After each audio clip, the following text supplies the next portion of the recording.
adlaw na po mga kasaswaso na na po ni client karon nga gusto niya sa dapit sa pa o mga nature ang among drama sa iyang pictorial. So amo siya gipapaklay-baklay karon pa o di ba?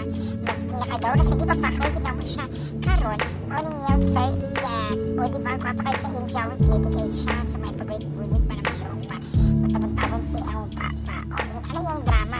So karon amo siyang gipalikod-likod para nahinap yung set yung concept na hinog mo pa siya mahal na niya paghingog mo dira pa sa guwapa siya. So karon sa among kalain inday na dula-dula na lang ikaw may tuya-tuya dapiling sa sapa sa among pagdula-dula gipang gutumi mautong nagkaon na lang ni o primitive foods nga mga nilungag na saging o isusdo ka na mo na sa ginamos kay lani mga good i-partner ang ginamos o ang saging. Ay nakulangan na ni sa saging so gitising na po na mong tilaw ang maong kuyaman o kuto sa amo ang client kasi nakulan ni mauto sa amo ang nakabuang nagdula-dula nila tiglugso-lugso na mauto ako nang gilitat sa inyang buhok kaya nabayad daw naman para magwapo po siya sa iyang last set.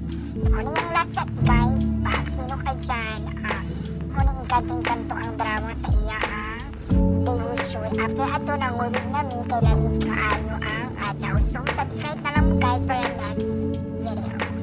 Thank you.